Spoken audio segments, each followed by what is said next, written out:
Light's still not on, is it? The mic light? It's not on. Couldn't have it plugged in right now.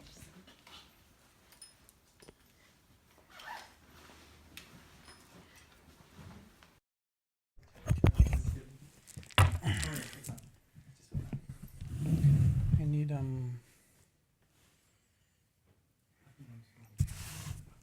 somebody's phone.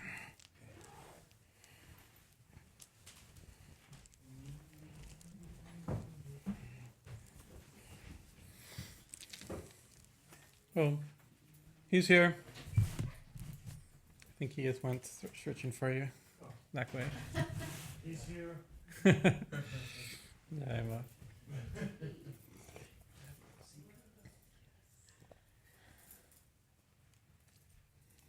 thank you for the tea.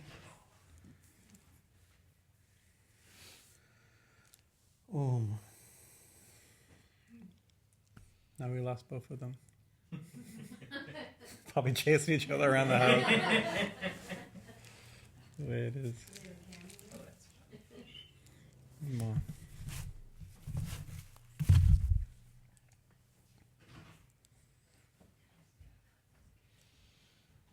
You caught him. Jai Ma. Om. Okay. Are we on? Are we right side up and everything as far as anybody knows? It's happened twice. We're an hour and a half, people looking like this. We're not in the upside down. Right? Jai Ma. We're good.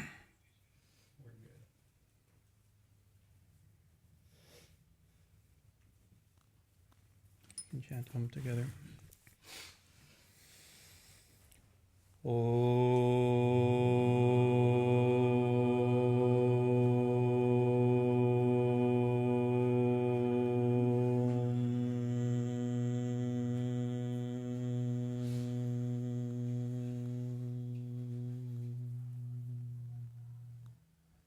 Om Mangalam Gurudevaya Devya Matriksha Mangalam Mangalam Bhakta Brindevyo Sarva Lokaya Mangalam Om Stapakaya Chadarmasya Sarva Dharma Sarupine Avatara Varishtaya Ramakrishnaya Mangalam Om Sarashiva Samarambam Shankarachara Majamam Ashmarachara Prayantam Vande Gurum Paramparam Om Guru Brahma Guru Vishnu Guru Devo Maheshwara Gurureva Param Brahman Tasmai Sri Gurave Namaha.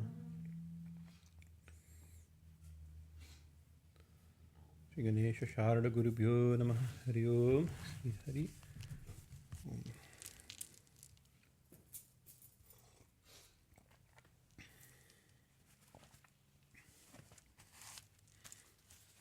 So continuing, I think maybe talk 23. 22 or 23, our series on our introduction to Kali Puja, going through the, definitely going larger than the small Kali Puja book that we published, and also going, although everything in there is covered, just more elaborately, but going through what we do here at Kali Mandir daily, and what we do on Amavasya, what we do on special occasions. What we do on special occasions, Amavasya, Shama Kali Puja, is more than we're describing also. Each of the sections that we've described can be done very simply, more elaborate. You can keep, each section can be expanded almost not indefinitely, but almost indefinitely, You can do so much. So we've been going through, this is a very old and ghee stained and kumkum. Now it's actually missing a few pages, so so hopefully Ma doesn't mind if we may be forgetting a few pages of her mantras. Hopefully we're trying to reprint a cleaner version with corrected mantra, because this version we put together, I don't know how many years ago, many years ago, and so we've done some corrections. So even I'm using an old version, so even what we're doing now may not be exactly but this is good enough to understand the basis of the Kali Puja. And so where we're now in the last couple of weeks, 3 weeks I think, 2 weeks, we're going through the Dakshina Kali Dhyana Mantra, the description, the meditation description visualization description of this particular form of Kali that's worshipped here at Kali Mandir, Dakshina Kali. And Dakshina Kali is a form of Kali that we've gone through the last few weeks, just to cover a little bit. That's worshipped in the home. It's worshipped by householders, worshipped by the right-handed path, worshipped also known as Shama Kali. There's another form that it's going to mention that's also a form of, I think we have our picture is Adya Kali. Adya Ma. There's a temple in Dakshineshwar village called Adyapit. And there's a series of miraculous type of stories where Ma appeared in the dream of a visionary saint named Anada Thakur and said, my image is in this pond somewhere, come get me. And so the story goes, he went to the pond in the middle of the night and they found ancient, beautiful stone image with, I think, emerald eyes or something very beautiful, and took a photograph. We have on that wall, on the side wall there, there's a picture of her called Adyama. And then by the description, but also by further visions and dreams, Ma told the saint to put her in the Ganga. So to a tremendously heart-wrenching scene where, people were saying, there's no way you could put her in the Ganga. Even he said, I'm not putting you in the Ganga. And she appeared in a very fierce form, trying to scare him into obeying. He says, I'm not scared of you. You can do whatever you can show whatever you want. I'm not putting you in the Ganga. But finally he agreed. And then years later she appeared again and gave him instructions to build a new temple. And so that's Adyapit. But it's a very popularized form, especially in modern day Bengal, of the same known Adyama, the original primordial goddess, but also the same Rupa of the Dakshina. I think she's the same Rupa. I can't visualize her just now, but I think it's the same position, sword in hands and the like, as Dakshina Kali. So Dakshina Kali is also Dakshina. We mentioned it's the right foot forward. It's emphasizing the right hands, which is the boon-giving hands of more auspicious side of the dualistic equation that Ma presents, like this. I was thinking, because of course, we love Kali and we like images of Kali and we collect images of Kali. And nowadays, in the olden days, when we started, there's only a few books of like tantric art. Ajit Mukherjee had some books. These are scholars and adepts themselves, and their lifetime research collecting art, right? They're curated books with context, right? Scholarly comments, right, from his private collection and from museum pieces that he photographed like this. So these beautiful pieces were presented, curated with context. Now all those pictures are posted as memes on Facebook with stupid statements, usually misattributed to Rumi or something like this. It's amazing what people use these pictures. It's okay. Ma's images are everywhere, which is great. For me, I'll save, right-click, save file. So I probably have, 600 or 700 ultimately of these, every known picture I can find that I've never seen before. So they're an interesting collection. I find it an interesting study, right? But very few are really that good. Not necessarily not good as art. Many of them are good as art. It's hard to judge something what's good as art. There's different styles. There's cartoony art. There's superhero art. There's poster art. But as iconography, they have limits. Not many of them are that good. For starters, many of them don't follow the Dhyana mantras, right? And that's fine. People can visualize. We have all, Haley Goswami has painted these beautiful pictures of Sri Ramakrishna, right, in the different leelas. We visualize, it's described, although it's taken, they're not imaginary. There's the scenes where he did this and he was walking here, described. So we painted. It's not just one picture. Not only this picture of Sri Ramakrishna, right? We can visualize him moving and singing and talking to people, right? So we can visualize Ma and doing all these different things, right? And that may be very beautiful.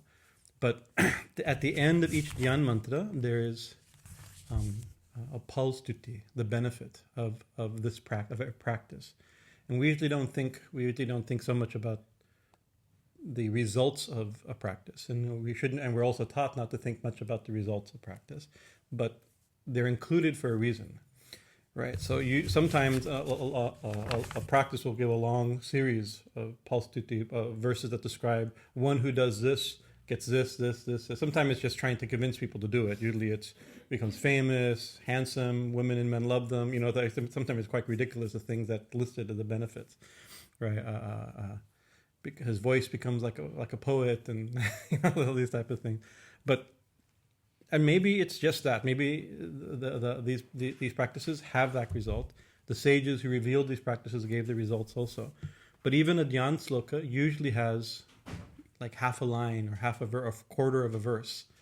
So I'm going to jump to the end to remind ourselves what the pull of Kali Dhyana, meditating on Kali in this way, is described. Right? Evam samchitayet Kalim. I'm giving the last verse before we get there. So you don't have to attend the last class if you don't want. You already got the gist. Go to the movie on Saturday. It's done. Evam samchitayet Kalim. One who thus contemplates, meditates, meditates upon Kali. We've described how the chitta takes on the form of the image. We described why that word's used. Dharma, kama, artha, siddhinam. One attains dharma, kama, artha, and siddhi. Right. So that probably means, you usually think of dharma, kama, artha, and siddhi means dharma, kama, artha, and moksha. Right. That's the 4 goals of life. Right. These are often given. So what it means is that whichever of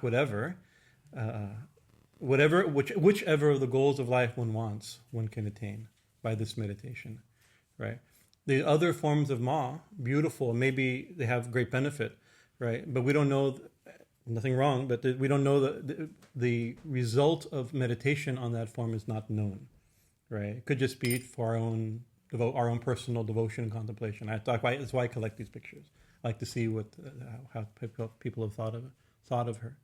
Right, but this form, we believe, was revealed to a sage, Krishnananda. We talked about from this Tantrasara.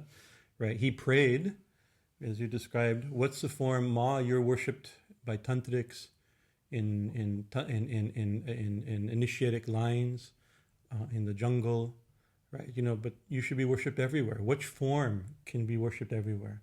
That everyone can worship you. You're the mother of everything, everyone. So should we believe she revealed this form along with this last line, because that's what people want. We want. Of course, we know there's not a talk on the 4 goals of life, but what are the 4 goals of life? Dharma, kama, artha. These are usually think kama and artha. These are the most common goals of life. Kama means to fulfill our desires, pleasures and happiness in this world, the natural pleasures of this world, required, and artha means wealth. Right. It also means prosperity, security. And what comes from this is also power, ability, also they're connected to satisfy your desires, like this. So this is what we want. We have a body, we have a society, we're born into a family with our karmas and our duties. We create new karmas and new duties. We accept karmas and duties. So that's kama and artha. But Krishna says in Bhagavad Gita, triple are the gates to hell. Right? Kama, right? Lust, anger, and greed. That's what he says, actually, right? So lust and greed, that's kama and artha. And anger is frustrated lust and greed. That's the definition of anger, right? When your desire is so desire. So how is it that two of the goals of life presented in the Hindu scriptures and in this mantra are the ways to hell, right? Obviously, we have to take it a little bit. I'm not going to be heavy-handed on this. What it means, it has to mean something. This is why in the list is dharma, kama, artha. Dharma means righteousness. It means duty. It means religion. It means there's no simple definition of dharma. We have to know. But artha and kama led by dharma, right, does not lead to hell. What does it lead to? Maybe not directly, but indirectly to moksha. It doesn't take away from moksha. If our ultimate goal is freedom, spiritual freedom, liberation, enlightenment, this is the way it's phrased in certain schools of Hindu thought. It could also be living forever in Vaikuntha, living in the presence of God, becoming realizing one's eternal companionship with God and union. There's so many ways to describe it, not just liberation. But whatever moksha is, the ultimate goal, the freedom that one is searching for, right? If led by dharma can also lead to we can go through kama and artha also, right, and fulfill our desires and fulfill our duties. So that's a general thing. But here actually it says dharma, kama, artha, siddhi, attainment. So whatever moksha is, whatever attainment one wants, it can give attainment. And so I was remembering yesterday, talking to one devotee, in the Kalika Purana, important Shakti Purana, there's a mantra that says, a statement said, one who says, Kalikaye namaha, I bow to you, O Kali, right? Then moksha is already in their hand, right? It's already have moksha. The fruit of that is already moksha, right? And then it says, what to speak of kama, artha, moksha, and the rest. Dharma, kama, artha, and the rest. And any other goal. Anything's attainable, but the highest goal is also attainable, right? This is the thing. So this meditation on this particular form, this way of meditating, this form that's revealed, is a way we believe the Divine Mother herself revealed to the mind of a purified saint and the consciousness of a sage to be given to the world. One of the ways, there's many such mantras. Meditating on this in this way, one can attain the highest goal, what to speak of other goals, legitimate goals, right?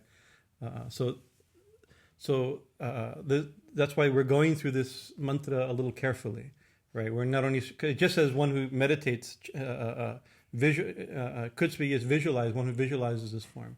But chinta means contemplate, right? Deeply think about it.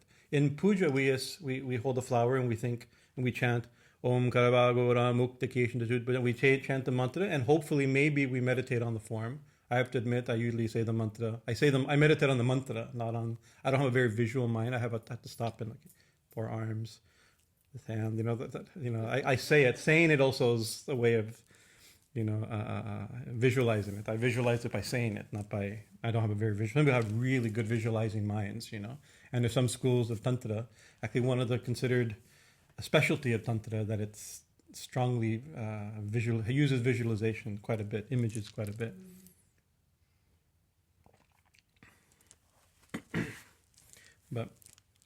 But we should also, I think it's exactly contemplate. In the very first day of our mantras, when we sit the Om Tad Vishnu Paramam Param, when we're sipping Om Namo Vishnu Namo Vishnu, we're sipping water purification. It says, clean or unclean, whatever condition, if one remembers the lotus-eyed Lord, one becomes clean and pure inside and out. Apavitra pavitrova sarva vastam gatopiva yashvare pundari kaksham sabhyam. And we pointed out, it's good to remember because everything's based on that first mantra. One who remembers the lotus-eyed Vishnu becomes clean and pure inside and out. And I have to admit, usually it doesn't say, unfortunately, one who chants this mantra becomes clean inside and out. The mantra is telling you what to do. It's telling you remember to stop. You should then stop and remember the lotus-eyed Vishnu. Hopefully, by saying Pundarikaksham Saba, by saying the name, the description, should put your mind to him, right? But it's the remembering of God that makes one pure and impure, not the chant of a mantra saying to remember God makes one pure and impure, right? So similarly, this is deeply contemplating this form, this reality being presented, revealed, we believe by the Divine Mother herself to a sage for the benefit of mankind, or humankind. This is the way it's come down. This is the story of the Tantra Sara also. He prayed for this form to come to him, that we could all benefit from. So we should think deeply about in this way. There's many other ways to meditate on Ma, right? And maybe some of them are very powerful. Usually they require there are other mantras that describe them, and other lineages and other initiations, right? And they have their own results for the right person. So we're describing this particular one, and so it's using. I'm going a big because we've been weird things we're saying. Garland of heads, dripping blood, right? And soon that's not the most shocking thing. The fact that she held a severed head and a garland of heads, right? The image gets more and more radical in a certain sense, right? And so we're saying that this is a type of iconography. When it's a mental iconography, visual iconography, and iconography works on religious principles, right? It has everything in it. And when you look at an icon, of the Virgin Mary and the Virgin Mary holding the infant Jesus, right? So I look at them. I happen to also collect pictures of the Virgin Mary holding infant Jesus. I have another file on Facebook collecting versions. Usually it happens around Christmas time. We get 1,000 Orthodox icons, which are so beautiful, right? And it's beautiful, and I know it's incredible, and I get the religious hit from it, but I'm not trained into the language of Christian iconography in the same way that we're trained in Hindu iconography, right? But I remember years ago, Abbot George gave a talk and he mentioned, like the way her hand is pointing, way Jesus is looking, how his hands are pointing, all these, the proportion between his head and her head, and all these, the size of Jesus's mouth compared to his eyes, all these things have meaning, right? To somebody who knows how to read that, right? So it has in a certain sense an accepted language. This way, if you know the language, like anything, we have an accepted language. I'm speaking using words and letters and like that. We have an accepted set of roughly equivalent definitions, although we probably don't mean the same by any word I'm using, but close enough that we have an accepted usage of the language. So you can understand what I'm saying. So similarly, this image of Kali has an accepted language. The images, the arms, the positions of the way her mouth is going to be, you'll see just now. The next thing is about her beautiful, dazzling earrings. We'll hear about them. Very interesting.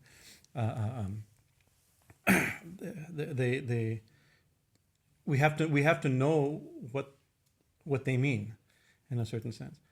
There's also a chance that what we think they mean is not what they mean. We mentioned this last week also. Maybe it's all we are looking for meaning in things that may not have, or we may be in our deep search to find some way of making sense of this crazy image, right? We may attribute meaning that's not there, and maybe it's not the original intended meaning, right? So that's another thing but that's also, I think, one of the powers of symbolic language, and Dhyan mantras are not just in the natural sense of iconography, right? Because it means this. That's the way iconography means. Like an example, you see a classical Orthodox Christian image of Jesus as an adult, right? He has a very small mouth and very big eyes. That they're not. It's not meant to be like, here are these beautiful paintings. They're realistic, right? So the glory of the artist, he realistically depicted Sri Ramakrishna, right? If you make him with really small mouth and really big eyes, it becomes weird. It's not our style of painting. But why is that? Why would they paint it that way in Christian iconography? Shows lack of sensuality and tremendous wisdom and perception. That's a very simple thing. That language means, it's like, so it has a direct, this means that. That's the way a lot of times these things work. But with the Dhyan mantras, it's that and not that at all. Because everything that means something, it doesn't mean that. Right? Because one of the things I've gone back to again and again in our discussions, especially on the Kali Sahasranama, is that we're describing not what we know. And the sages also aren't describing what they know. They're describing the mystery. Right? Everything is being described as something that's beyond mind. We can have an idea, he's lack of sensuality and tremendous wisdom. What does that mean? I mean, we don't know we have our own, that's a crazy thing to say, actually. And a lot of damage has been done by this one idea. Right, social. People have guilt and all those type of things based upon. Well, I don't have. It's like, we use this language. It's okay to say that, and that's what it means. And the power of the icon delivers that message, that teaching, right? But it's about something that's mysterious, not something it's not known. It's not known, not described. What Sri Ramakrishna described is his great. I think this is his. Our theological presupposition, our foundation presupposition is that that God has never been, what God is has never been spoken, right? He says this is the only thing that's never been polluted by touching the lips. In Hindu culture, something that touches the lips becomes unclean, Uchista and Jut, right? He says nobody's ever been able to describe what God is. God's the only thing that's never been made unclean. Yet we speak, he himself spoke. We have volumes and volumes of Sri Ramakrishna's teachings. He never stopped talking about God, right? The scriptures never stop describing God. These mantras are describing God. We're constant. Some are God obsessed. They only talk about God, right? It's not that that's wrong, right? We're talking about something that's beyond talking. It's beyond description.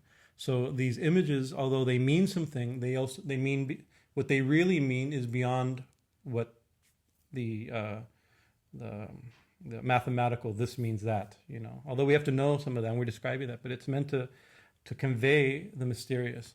The way I've always described it, the way some sadhus have described it to me, that what the experience of the saints are and the mystics are is one thing. They bring their mind way down into the world of seeming, language, and duality, and image, and form, and causation, and logic, and they just try to describe it. They can describe it through philosophy, right, or poetic description, or poetry, image, right, technical, philosophical description. There's all these ways to a yantra, geometrically, right? But what are they describing is not ever the thing. What's that? I think of it a lot. What's that? This is not a pipe. Who's the author? Rope. What is it? Rope. Rope. Yeah. You've seen that there's a famous painting of a pipe, and it says, "This is not a pipe." To me, this is theologically and philosophically spectacular. This point. Even if I'm missing the point, I may be missing the point completely. I don't know about it. But because why is it? It's obviously a pipe. It's a painting of a pipe. I just said it. How is it not a pipe? You know why it's not a pipe? Because it's paint on a Because you can't smoke it, right? You can smoke pipes. You can't smoke a painting, right? It's the exact opposite of a pipe, actually. So while it points to a pipe, it's not a pipe at all, right? Even these images, they point to something, but they're not the thing. But there's another mysterious thing. They are the thing. Right? This is the mysterious thing about mantras, and the mysterious thing about dhyan descriptions, is that they're not the thing, and they are the thing. Like the word pipe or a painting of a pipe is not a pipe. You can't smoke it, right? So we've used this example. I learned this from Swami Bhajanananda from the Washington D.C. Vedanta Center. He's the Swami that built the black shrine of Ma sits on, so we have a deep connection to him. But he gave a talk on mantra one time, and he says that if you were to the word clay is not clay. It's a word that points to clay.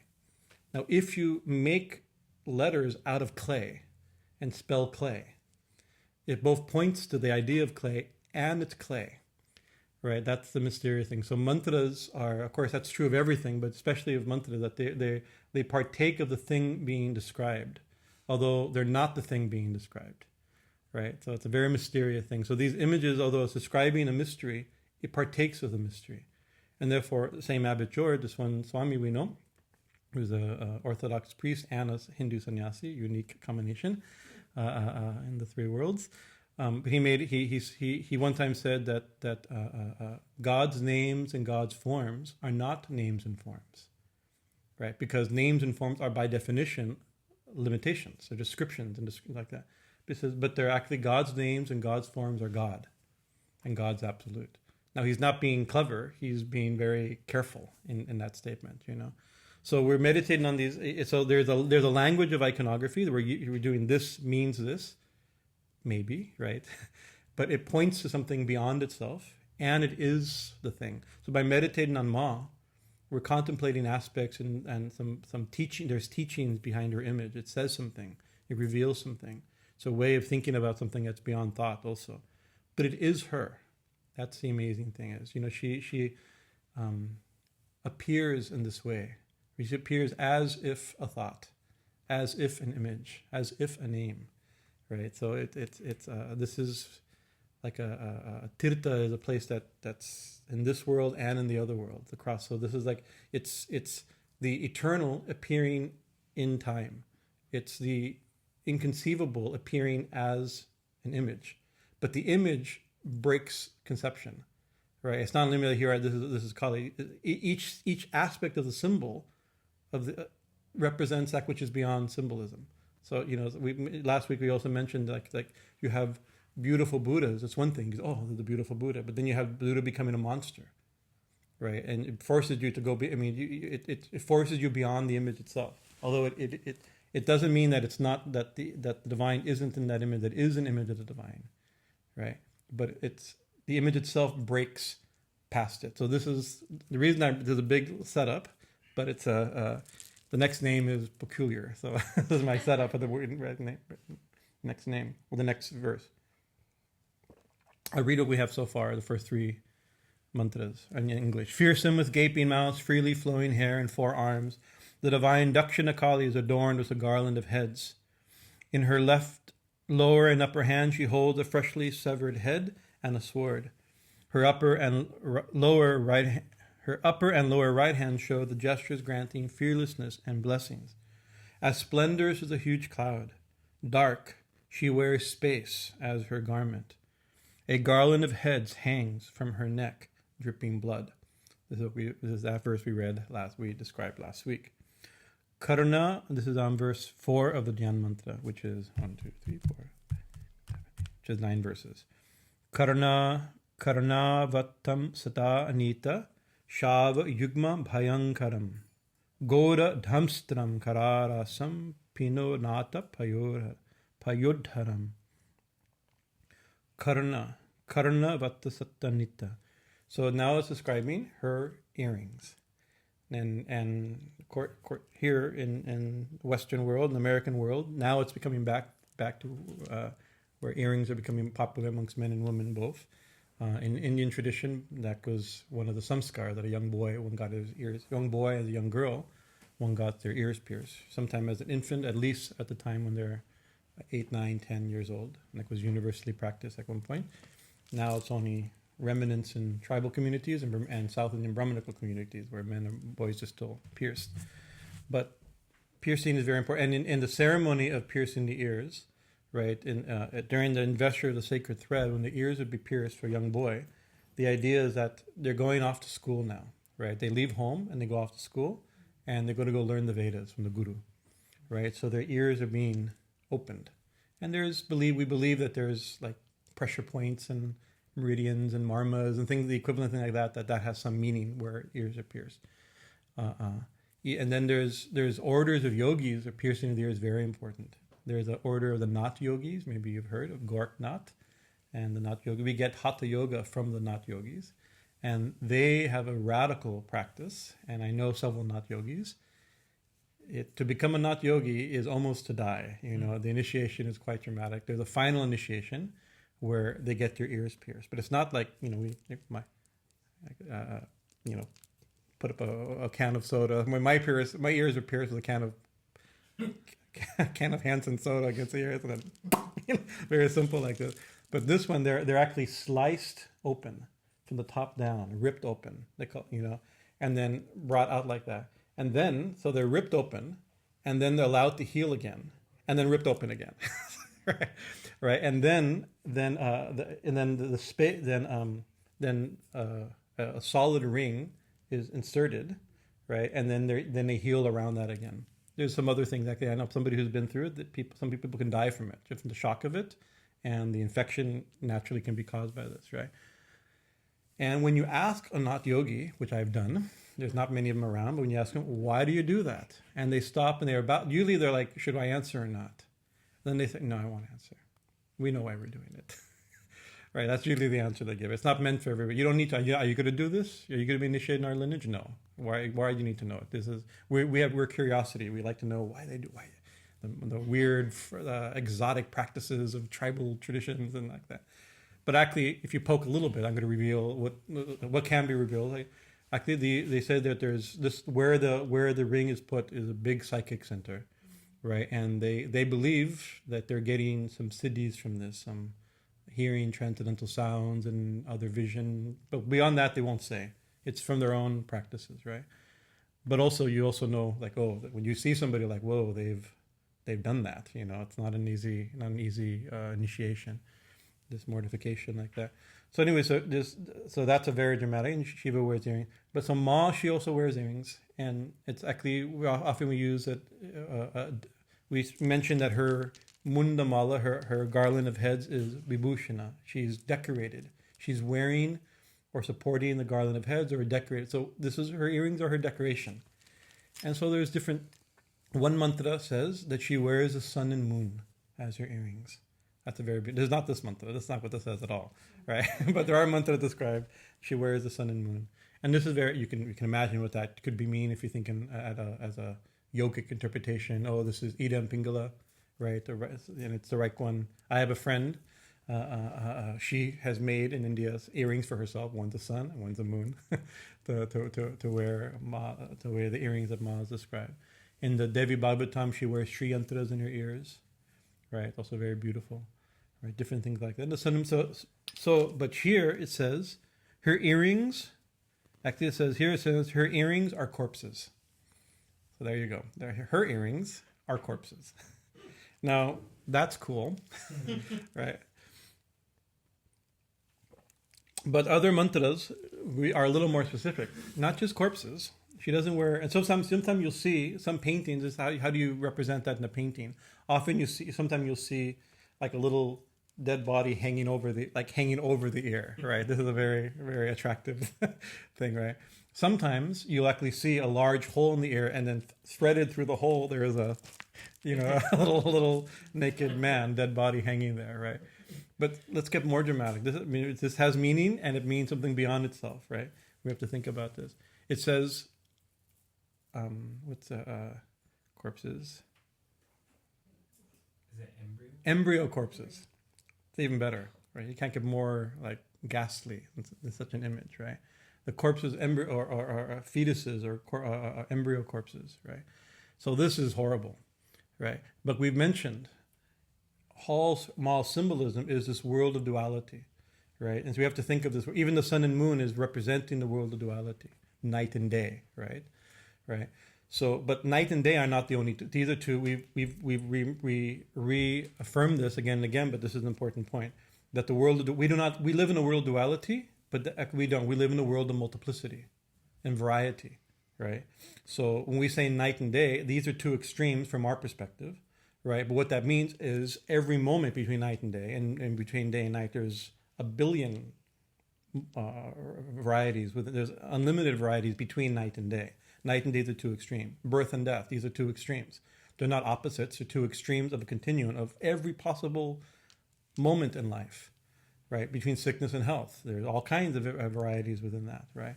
Between black and white, there's so many colors and so many shades of gray and colors and things like that, right? So by dramatically showing extremes, you actually mean everything, right? And so this is interesting. This image of very ghastly iconographic image, you could say, of although usually in paintings they're not ghastly, they're done. It's like, wow, look how they do it. It's like very interesting how they're done. It has a mean. So it's what is it? A embryo or what's the other word for fetus? This is before you're born, right? It's your life before you're born, the body before it's born, we could say, right? And a corpse is a body after it's dead, right? So it's not just beginning and end. It's before the beginning and after the end, right? When there's named Adiyanta Shiva, he is the beginning of Alpha and the Omega. I am the Alpha and the Omega, right? It says, right, in the Bible, right? God is the Alpha, the beginning and the end. This is before the beginning and after the end, right? There can be nothing before beginning, nothing after an end. If beginning and end are the beginning of something and the end of something, what's before the beginning? Nothing. And what's after the end? Nothing, right? By language falls apart like that. Means actually there's something transcendental, right? That which is before the beginning and after the end is throughout. This is the substratum. This is the eternal. So also birth and death are really big symbols of time, right? And life and exchange. Birth. What are the modifications of everything according to Shankya? Things are born, they grow, they decay, and they die. Everything. Humans, microbes, and planets, and rocks. Everything. You build a microphone, you build it, it functions a little bit, begins to decay, and then it's destroyed. Right? That's the truth of everything. Right? That's the world of time, and best described as our from birth to death, from embryo from womb to tomb. Like that, right? To use this type of language, right? From birth to death, from womb to tomb.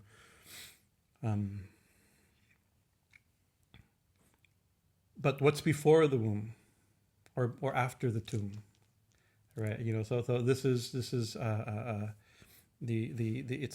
it's not a long time ago or a long time in the future. It's not what survives death, right? That we really think of it as like we believe the soul survives death, right? That's okay to think that way. I mean, that's the way we think. This is the conventional way of thinking, right? But it's actually not correct according to most schools of Vedanta and Tantra. We are not born and do not grow, do not change, do not decay, and do not die, and are not reborn, right? The body comes and goes. We are eternal. The Atman at its purest state is simply the unchanging substratum, right? So we're the unchanging. So she is. Remember, it's like we mentioned all the skulls that the heads that she holds are the different letters of the alphabet. These are expression, and she's the unchanging. Like wears them, she holds them. So similarly, this before birth and after death, she holds. She is unchanging, right? And she's decorated by this. Bhushana, right? This is a very strange thing to be decorated. I mean, so let's, of course, this is using very Gothic language, right? Halloweeny language, as we sometimes describe. And Kali devotees like Halloween. There's skulls and stuff everywhere in the shops. So you can buy little chocolate skulls. It's great to offer Ma. How often can you? The rest of the culture doesn't accept this very, very much. This type of thinking, right? One of the way to think of this idea that she wears it or she's decorated by it, right?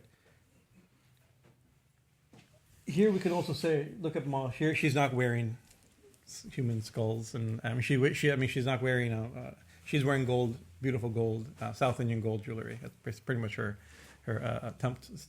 classical temple jewelry. She does. But so she's wearing it. Right, there's a reality beyond what she's wearing, and what she's wearing it is a part that how beautiful, right? So this whole world of birth and death, right, and which is beyond is in a certain sense beyond birth and death.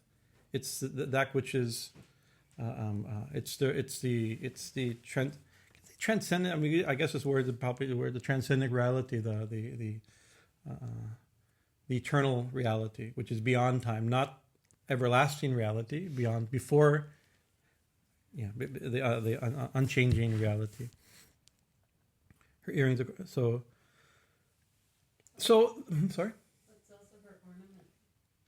Yes. The whole thing. The whole thing. This whole world is her. Also, this world is her ornament, right? There's a mantra we used to chant. I forgot it now. I have so many things to chant.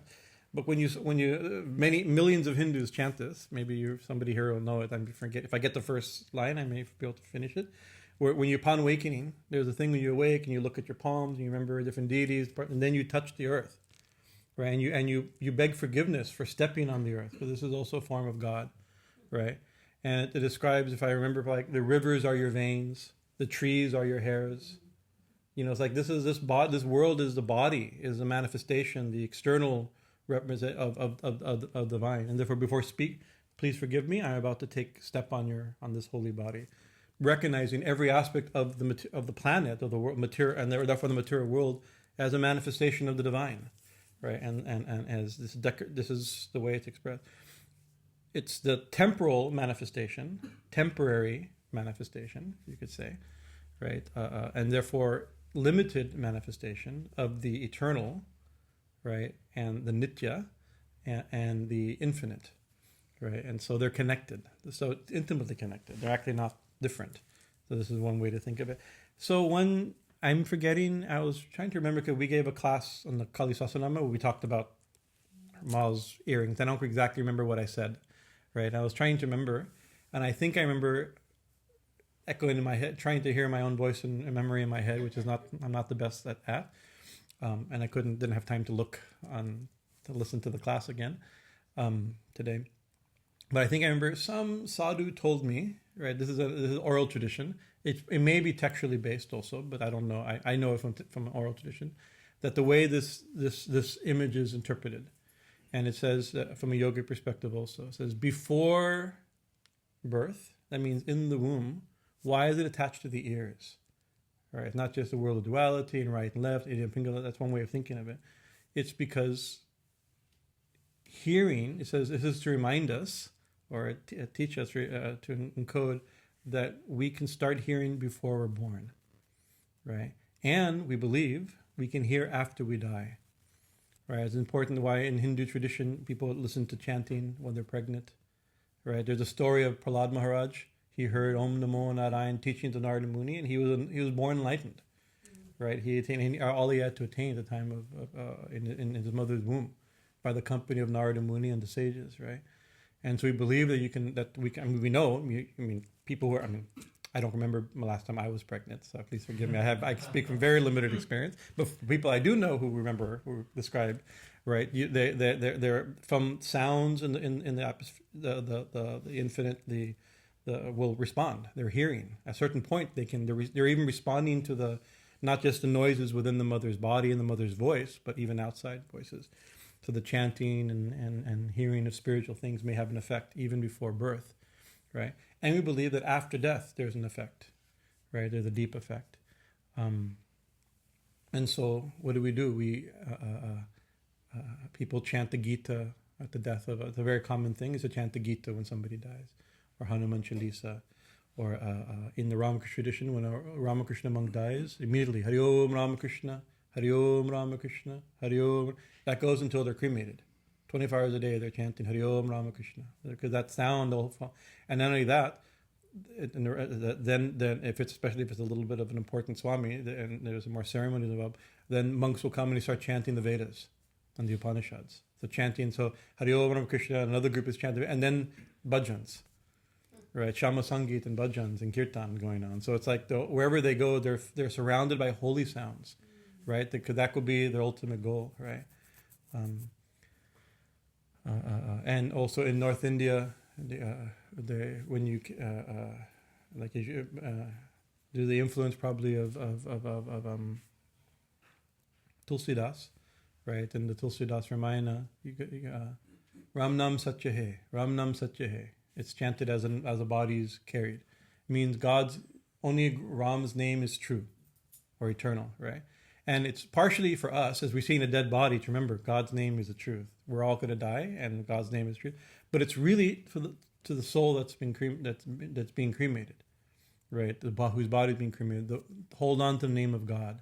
Listen to the name of God. Say the name of God, right? In Bengal, Haribol, Haribol, Haribol, as they carry Haribol, Haribol, right? Chant God's name. Chant Hari, chant Hari, chant Hari, right? Like this. Every tradition will have its own version of this, right?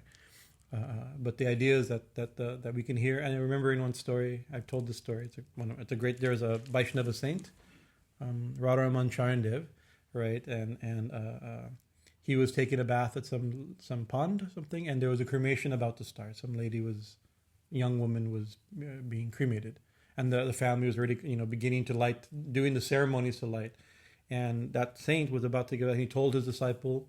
His disciple is named Navadvip Das, right? A very faithful disciple. Go and tell them to stop. Tell them I'm coming.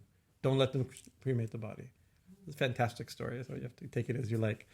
But I like the story, and therefore it's 100% true. And so the Babaji went and said, please, just wait a few minutes. My Guruji is coming in a few minutes. Please wait. Okay, so the Guruji comes. And he goes up to the body who's laid on already the funeral pyre, and he goes and grabs the feet and goes Nitai, what is it? Nitai Go Radhe Sham, Bhajo Hare Krishna Hare Ram. This is the mantra that he chants. Nitai Go Radhe Sham, worship Nityananda and Gauranga and Radha Krishna, and chant Hare Krishna Hare Ram. And so the story goes, the corpse opened its eyes and sat up, right? And said, everybody kirtan. Bolo, bolo. And so his disciples, Nitai Go Radhe Sham, Radhe Krishna, began this mantra, 10, 15 minutes. And okay, bus. They stopped, you let go. The girl laid back down. Okay, now light the fire. Right? That somehow or another, the soul is still attached somehow or another and listening. Whether or not he literally was a momentary resurrection, I don't know what to say about such stories, They're cool. That's all I can say. And so they're true in the fact that they're cool. Whether or not literally, I don't know. I wasn't there. Coolness is more true than true, I think, sometimes. So coolness is a very important part of the whole thing. Maybe she's heard the holy name, but she needed to hear, and we should listen very attentively, right? And at that time, when she's about to make the final transition or her next transition, she should sit up and hear attentively. So she literally sat up and listened attentively to the holy mantra, right? This idea that the mantra continues before death, before birth, and after death. Remembering, sorry, what time is it? Okay. Not even the first line. I was thinking I was definitely do 2 verses today. I got one line of first verse. It's okay. One who meditates on these mantra will get dharma, artha, kama, and moksha. So it's not a bad thing to do, to meditate a little bit on this, on these mantras. In the Prahlad story, there's another text. Of course, we know the Bhagavatam, the story is there. There's a Nishinga Purana that just describes Nishingadev Leela and Prahlad. And I'm not exactly remembering, please forgive me, I'll get the gist of it. But it describes actually when the mother was initiated, not that she heard the mantra like that, when she initiated into the name of Vishnu, that sound gave birth to Prahlad. It's not just that he heard it in the womb, that gave birth to him. That gave birth to Prahlada means that one who's, Prahlad also means extreme joy, it means ananda. That's what the name means, Prahlada, right? Extreme bliss, right? So it's also symbolic, if not actual, of the moment of initiation, right? That's why also perhaps why it's connected to the ears, right? Birth, the new birth comes from the mantra itself, right? And then what takes you to the next life, right? Whatever remembers at the time of death, Krishna says, that you attain. When remembers me comes to me, right? So it also takes you beyond. It's where birth comes from and where death leads you. This holy sound could be another possible meaning. I think we can probably, I can probably finish this verse. Her earrings are corpses. Okay, that's good. Now you know. I read something, looking things up, it's like, it's because Ma wants us to be childlike in our nature. Sometimes it's sweet, but sometimes I think you're almost like explaining away the profound nature of the symbolism of Kali when you make such statements. It's true. Ma wants us to be simple, childlike by nature, but okay. Shava yugma bhayankaram gora damstram kararasham pinonat payoradam. So 2 points are here. One, it's describing her mouth. And in the Kali Sahasranama, we spent a lot of time on a whole series of names about her fierce teeth, sharp teeth, fierce teeth, beautiful teeth. Gora Damstra, I think is one of the mantras there, right? Her fierce, horrible teeth, right? And so, of course, here, Ma is very beautiful. Her teeth are also very beautiful, right? But you see some images of Ma where she has seemingly fierce teeth. And a description in other texts, like the Chandi, she has like fangs, right? Described like that. Why? Fierce teeth. What are the fierce teeth? This is death. Actually, teeth, we eat with our teeth. We very rarely kill with our teeth, right? But a lot of animals kill with their teeth. That's their main instrument, right? You have to think fangs are used for killing, right? You have to think a little bit harshly like this, right? And but I'm remembering to put it in. I don't know. There's a mantra to Nishingadev, who also is glorified for having Gora Damsa, fierce teeth, right, and fierce nails. Also nails. We don't use our nails for killing usually, for scratching and poking and knitting and things like that. Or nowadays for swiping, we use our nails. It's a different world. We don't use the same. We've moved forward or fallen away from our original human nature, animal nature. I don't know how it works, right? But it's described that the Nishingadev, another divine deity, was fierce teeth and fierce fangs and claws. Thinking that, not even nails, claws is a very good word, right? It's described. It describes as like a lioness. Perfect symbol for Nishingadev is a lion, right? A lioness' mouth is death to its prey, right? But is protection to its cub. And you see when a female lion grabs the neck of a cub, like there's almost, I think there's even like a physiological response. It's just like, you can pick up a dog that way also, and they immediately, because it goes back to where their mom carried, or their mom's supposed to have carried them if they were like this, So it's the same mouth is, so is it horrible or not? It depends on who it's after, right? So her fierce teeth could be, and the chandi, it's after the demons, grinding demons into dust, right? And it describes like that. She pounds them with her club and grinds them with her teeth, and and laps their blood with their tongue. I mean, it gets really dramatic, and the chandi especially gives very tremendous description, right? But in the Kali Sahasranama and that cluster of names, one of the things is that her teeth are connected to time, right? Time is the thing that's destroying our life, right? So it's not just against her prey or against the enemies. Everything is being devoured, right? Sri Ramakrishna had it's appropriate for this topic of embryos and corpses, right? I think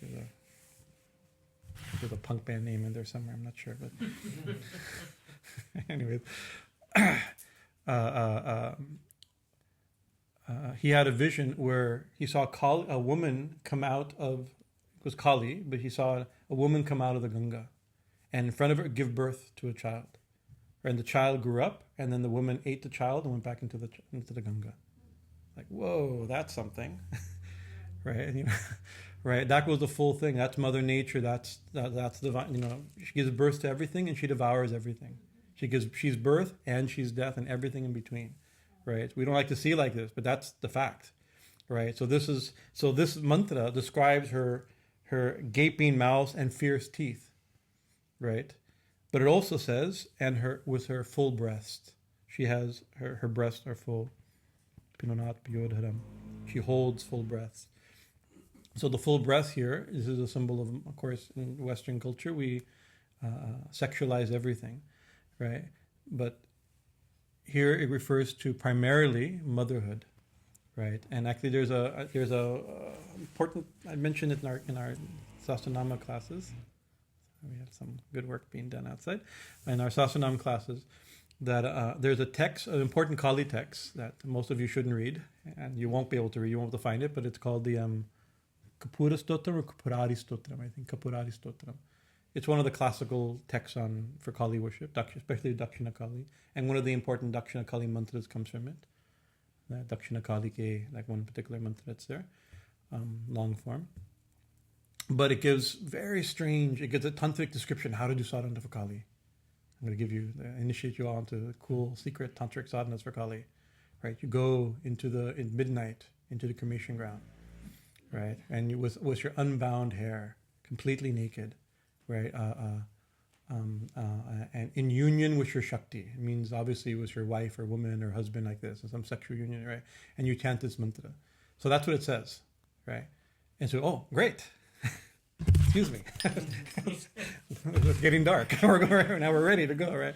Right. But then the commentaries, there's very classical commentaries on what it means. And it's unusual because usually in Tantra, you'll say difficult, secret things in common language.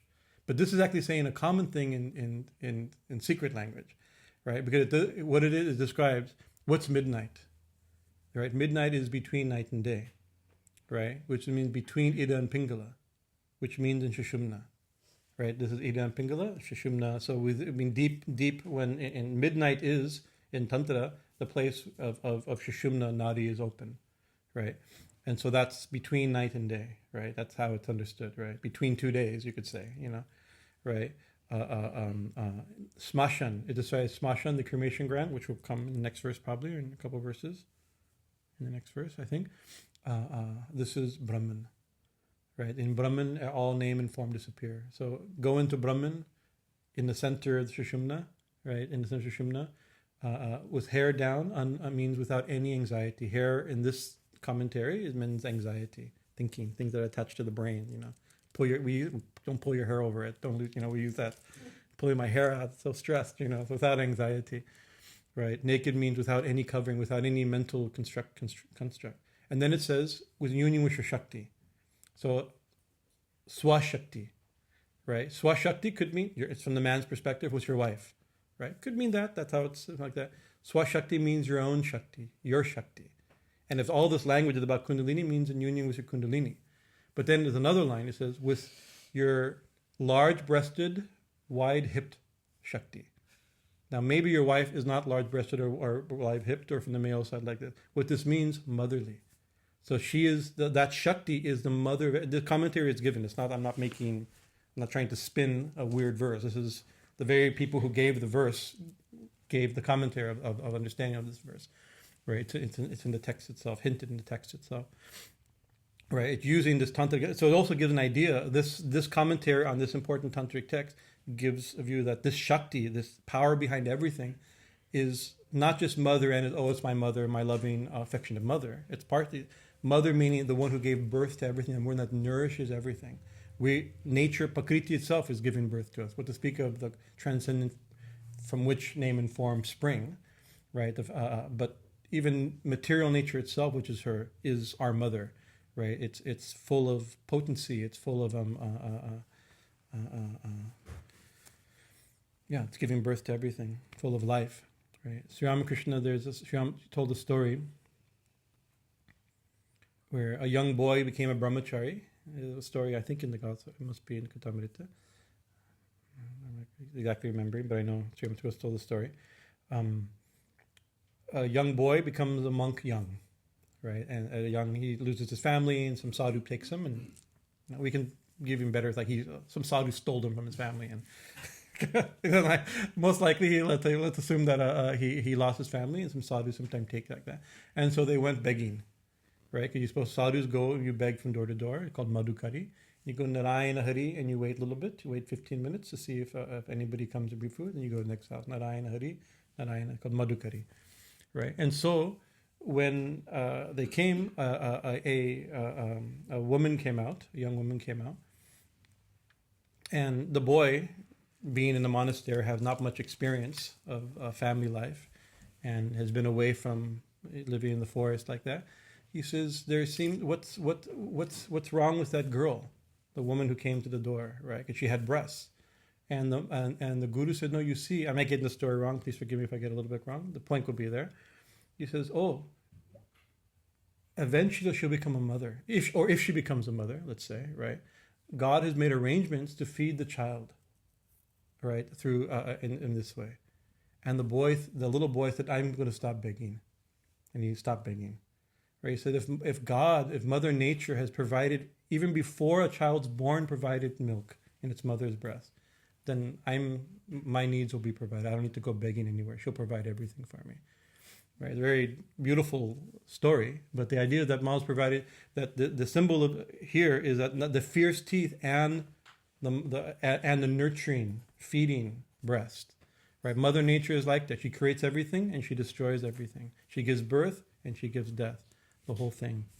Right? It's a very profound thing. Her gaping mouth for your fierce teeth and her breasts are full. How time is it? Okay, a little bit longer. Shavanam karasangatahe kritta kanchim hasamukim. So to extend the image of corpses and the like. So Ma wears a garland of what's her beautiful jewelry? A garland of heads and skulls, earrings of corpses, and she has a girdle. Right. So what's her girdle? Hands. Right. And some paintings will do this. Arms and hands. This is, you may have seen. Some paintings have this. The arms of corpses have been fashioned into her girdle. So that's a very another strange Halloweeny type description. But we're already working. This is the image. This is the image that is being presented of Ma, right? Of the immanent and the transcendent, right? And the scriptures give hints of what these hands are. These hands are hands. What hands represent? In iconography, what the hands represent? Hands represent power, right? Action, karma, and karma pal, the results of karma. The results of karma means both action and the results of action. That's what karma means. Karma and karma. We use the word karma. Well, that's your karma. But actually, action means, so we use it in both ways. In English translation, I don't know, whatever, of karma, right? So the hands represent all action. This is how it's usually given in the commentaries of this iconographic image, right? But she's wearing them, just like she wears it. So all actions, these are again the in the world of time and space, in the world of in the manifest world, all actions like that. But she is beyond action. She's wearing that. She's a substratum for that. Also, she's wearing them as a girdle, right? And so a girdle is a little bit of a private thing. You know, you cover your privates with this type of thing, right? Well, we use the word private because it's private. You know, it's usually hidden, guya. So all actions are actually intimately hers, right? It's a very interesting, and also the corpses are sometimes described as demons. It's like we use the heads of corpses or the heads of demons, where we mentioned, because once it's in manifestation, it's become, in a certain sense, already impure because it's temporary and not lasting. You know, it's no longer like that. So all actions are also in that realm, but also cut off also means they're also temporary. All actions are also temporary. This is trying to give meaning to a peculiar symbol, but this is the meaning that has been given by yogis, right? In Dakshineshwar and Kali Mandir also, Ma does not have a girdle of severed hands, right? As far as the tradition says that Rani Rasmani didn't, when she had the image made, and she asked that the image not include this detail. She has a garland of head, she has a severed head, she has all the other things, right? But not the girdle, is because she says she did not want that. Ma is so pure. Her attitude towards her as her mother, right? No demon could touch her, right? No man can even touch her, touch her intimately like that. That there was his that she was untouched, but that's also very untouched by human hands, right? But when I gave the talk on the hands, I believe, if I remember properly, I remember in my notes I had only one thing in my notes: deep repercussions. It was just my own contemplation, not per shastra. Right, because it also means that all of our actions are touching her, right? She's beyond it, she's transcendent to it, but still we're touching her. We're touching her body, so that changes all of our action, good and bad. Any action, good or bad, is to her. It's by her. She's a Shakti. It is her, but it's also to her. This consciousness changes everything. How you interact with everything we touch. Imagine this is touching her body. This is one of the, what you could say, this is what she's saying with the symbol, perhaps, of the hands, the skirt of her hands. And so how we touch is important.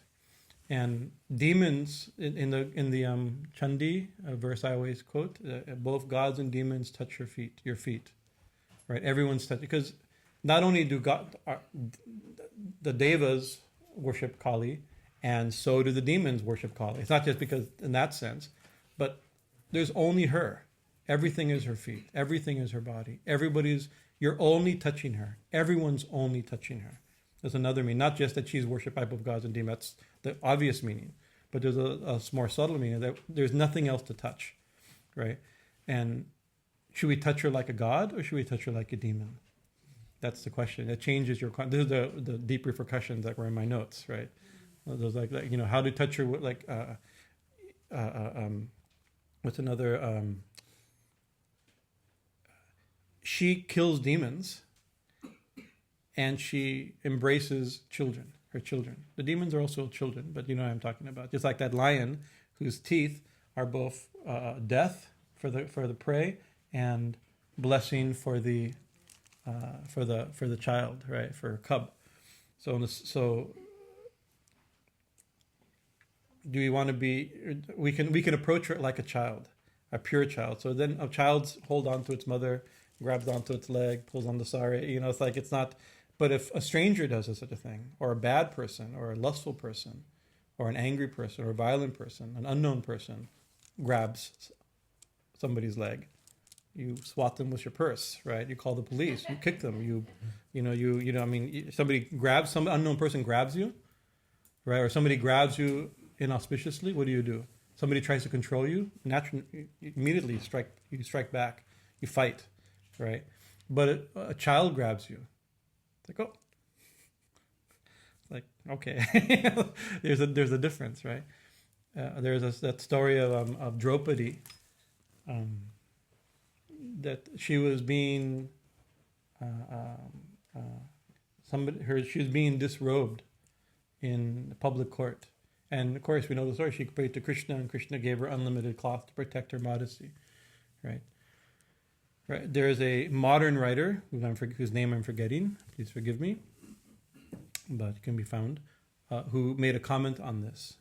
He says that in the stories, not trying to be in the romantic version of the stories, Yudhishthira, her husband, right? The same sari that was being ripped off by scoundrels, right? That couldn't come off because Krishna was protecting, in one sense. That same sari came right off for her husband because the relationship is different. One's out of love and the other is out of even the same theoretic act. One is pure, one is impure. The attitude makes a difference, right? A child grabbing or a violent person grabbing, a husband, a wife touching, or a stranger touching. You see the big difference, or a scoundrel or touching, right? So think about that this symbol means that we're only touching her, right? Even if it's temporary, and she is the eternal, but that changes our consciousness considerably if you think about this, that everything is only touching her. We want to touch like a demon or a deva, like a child, a known person, it's different, And then we've seen, maybe you've also seen, if you've known saints, great yogis, Zen monks and nuns, you see them, the old joke is, it's like, how they serve a cup of tea. The one Zen, we call her Venerable Zen Lady, we forget her name, who was a guest speaker at the Vedanta Society years ago in Lima, I believe, right? And she was a guest speaker came, and she was a beautiful, wonderful Western nun. And so before she came up to the podium to give her talk, and she served herself a glass of water first, and she said, now I've given my talk, right? Of course, that's a very Zen, clever Zen thing to say, right? But that was the point, right? She did that with such consciousness. She was demonstrating how to serve a glass of water, And then, of course, she talked about awareness and mindfulness and all that type of thing. Or it's described as Swami Shivananda. Swami Shivananda was big-bodied, right? But Swami Krishnananda said we never saw him like spill something or misplace his glasses or put something like that. Oh, everything was in his perfect, because everything was divine and every action was conscious. And this is divine and that is divine. And how do I treat it is your puja, not just how you ring the bell and wave the light. How you serve a glass of water, how you serve each other, everything. All action is touching only her, and it's her doing also, right? But as long as we're attached, as long as we're identified with it, how we do is very, very important. Time, okay. I did get these two verses in. The arms of corpses have been fashioned into her girdle. Her face, Shikararakta, Kritta Kanchim Hasamukam. This mantra, I've given a very simple. This is an old translation. I have to take a better go at it in modern, more with new attention. This is a very long time translation, so I only given the gist. But actually, it's describing like very exact, like her smile and how open her mouth is, and what it's describing like the way an image would be carved or painted, right? But gist of it is that it simply says her face shines, or her smile, she's smiling, has this type of idea, but the idea that she's, with all this, she's shining. That's a beautiful thing. Shining with beauty, right? Corpses, severed arms, severed heads, swords, embryos, the whole thing, right? Still, she's shining with beauty, smiling, actually, right?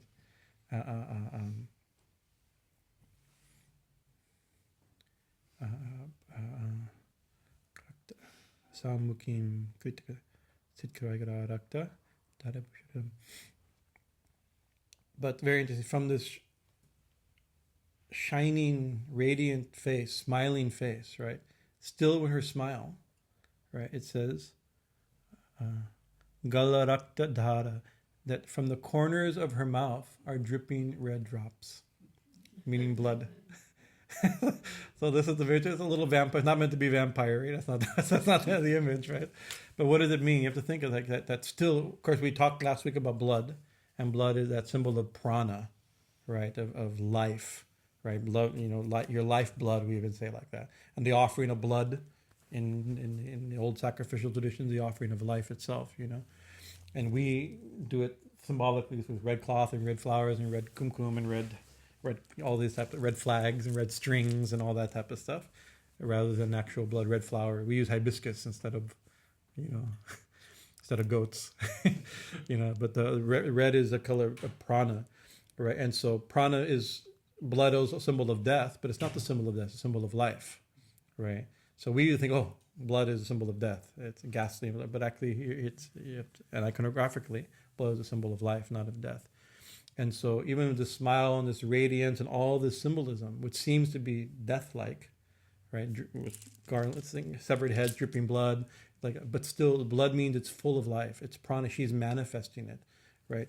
Her radiance, that face was just radiating divinity, radiating her face shining, her whole body shining. It's shining as and through all these symbols of temporariness, heads and skulls and embryos and all these things, all the symbols of life and death, right? All these things is like a head is a symbol of life and death. A severed head is life and death, right? Each thing is that of the whole temporary manifested dynamic world, birth, death, life, everything. She's shining as that, right? As the temporary, right? Through the temporary. I guess both ways, through the temporary and as the temporary. She's the source and the thing. She's gunamaya, gunashra. She's both. She's the gunas. She creates the gunas, and she is the gunas, right? Sri Ramakrishna gave the example of the spider who creates a web out of itself and then lives in the web, right? She is that. Maybe this is the way I understand this image, because this trickling red drops is giving a hint. It's not just meant to be scary, or ghastly, or vampire-y. It's much deeper, I think. We're not worshiping the divine vampire. There are religions of vampirism, but this is not, as far as I'm not one of them. So these are heavy. It's a heavy image, right? But also, it's not look how beautiful she is. It's not a heavy image at all. I'm over dramatizing because the text says things like this, right? But actually, we're meant, even though we don't actually think of her this way. We don't focus. Oh my God, look at Ma's gleaming sword, or look at her severed head. That's not the most important part. But it's behind her. That's also there. We see, what do we see? Oh, she's the mother. She's my mother. She's the divine feminine. She's the source of everything, the nurturer, the creatrix, the embodiment of everything. She is everything. We give all this type of thing. But all these symbols are that. They're representing all those things we think about her. We can think about them just as devotional sentiments. God is like this. My mother is like this, right? We can also represent those very things iconographically through symbolism of all these things. This is what it means. And that's actually one of the points of iconography, and Hinduism uses visual symbols like no other, right? What other traditions describe, the theology of most religions is given in texts, scriptural texts, and philosophical, theological descriptions are ramifications of those texts, right? In Hinduism, we have thousands of texts, there's no doubt, but those texts are mostly about these symbolism. They're not about the philosophical point. They're about the story, right?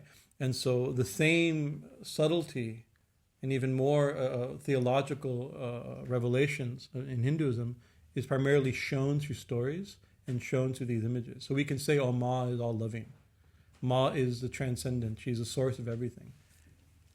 If iconographically, her skulls, her head, her trickling blood, all that is showing those very things, right? Many arms mean all power. We've talked about this. Many eyes, all knowing. We can say, oh, God's all knowing.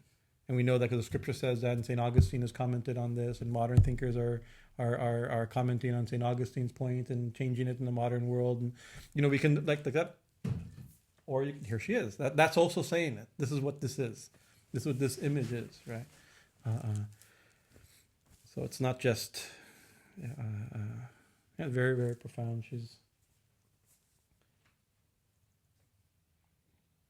in the Chandi, this ghastly form, and that when Ma appears so violently, described also with her ribs poking through her skin, and not beautiful like this, but sagging skin and just described horribly, right? And then years ago, when Devati Yogi was given a talk on the Chandi, right, and he read the section from the Chandi over Navaratri, and Sadhananda, I remember, raised his hand. He goes, "But we don't see her that way, right? That's not the way she looks here." And he said, "Oh, because you're not a demon." that was a beautiful answer, right? Because that's a beautiful thing. It's like, to a demon, she's death, right? Look at Prahlad Maharaj and Nishingadev, right? In the classic, that wonderful painting that hangs at the LA Hare Krishna temple, right? This ripping, literally, Nishingadev is ripping the intestines out of Hiranyakashipu, and the son of Hiranyakashipu is like, how beautiful. This is not, even if you hate your dad, it's like, that's not the proper response to watching your dad be disemboweled by a giant lion, it's like right in front of you. Right, actually, he's trying to, like, in the middle of all this, Nishingadev is making a garland of entrails, and Prahlad is trying to put a flower garland, trying to figure out in between the entrails how to get the garland on him, Now, either that's a ridiculous thing, but actually it's a very profound thing. What is he seeing? That divine reality, to a devotee, that's what he loves, or what she loves, right? To a demon, represented in, not just like you're a demon, not that type of demon, Jaima, the ego, he represents the encrusted, self-obsessed, self-important ego that wants to be God instead of love God, right? The reality that God's God, and not our stupid false sense of self and kingdom that we think we've built, that realization is death, right? You get the confrontation with the divine reality, of the divine reality, to the ego, that gets ripped apart, and so it describes his chiseled claws on the stone heart of Hiranyakashipu, right? So if you have a stone, how do you open a knot tied in stone, right? You can't untie it, right? A loosely nylon little knot, little bow, you can just pull the two little things and it comes right undone, right? So a devotee is like that. Hopefully, we're trying to prepare ourselves so that God can, with his big claws, can just, or her big sword, just very easy. It doesn't have to be a painful operation, right?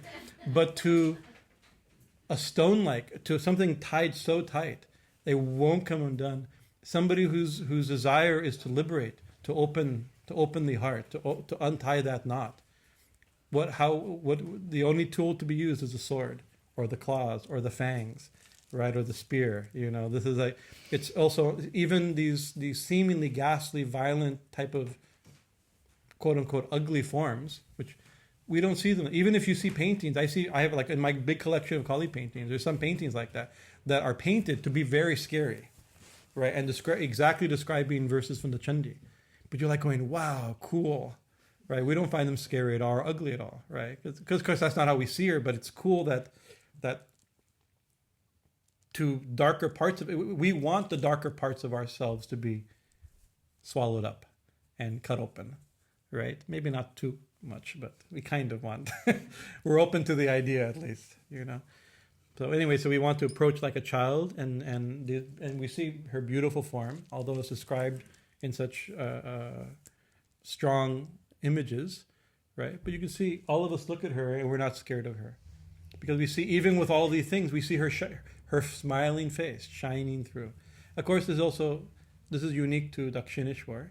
Of course, not only Dakshineshwar is such a beautiful Kali. She's so benign, but so powerful. You realize in that little room above Peter's head, right? Little 9x9 room or 12x12, I forget how big the room is, probably 9x9, I think it's a small space, right? You feel the entire universe is being run and manifested out of that little room, Tremendous power, right? The power, not a power, the power, but so beautiful, shining with radiant beauty and divinity, right? And of course, we hope this is our feeling and our experience that a spark of that is also here, right? So that the beauty aspect of Ma, her face. This is the one that, out of all the details in this, most of the details are carved in this image, right? But the one that I think that shines the most is her face shines, right? With her beauty and divinity. Today I don't know, maybe Christmas break, we've had like 6 or 7 new families come today, right? We've never been here today, and they're like, wow. We forget because we come and go, yeah, wow, Jai Ma, Jai Wow Ma, like we've kind of we're accustomed to being amazed, and therefore no longer exactly amazed, But people come for the first time, or people who are sent who are Ma devotees from childhood or something like that, they get overwhelmed. And also interesting today, not judging people because everybody comes with a different reason. We've had people come today, and they come in and they're like, it's like, come in. They have no idea where to look. This is the Ma, and like walk around and walk back out again. That whatever. There's no wow, right? They're not seeing with those eyes, but they came here. Ma saw them, so maybe it has some purpose, right? But I'm always amazed. Like I don't think they saw anything. But I can also walk through the temple and not see anything. So it's a good reminder that we should. Not see like a tourist, but see like a darshan is a deeper seeing, not just a glancing, like it's a exchange, deep exchange. Okay, I think enough of this nonsense. Thank you for your kind attention. We say a few. Please forgive my. These are foolish words about something. About the infinite. What can be said? We were giving these beautiful things to meditate upon, and we're told. One who meditates on these things, right? Dharma, artha, kama, and siddhartham attains a goal, whatever our goal in life, including the highest goal, right? We can attain that spiritual perfection also by such meditation. Hari Om Tat Sat, Jai Guru. All right.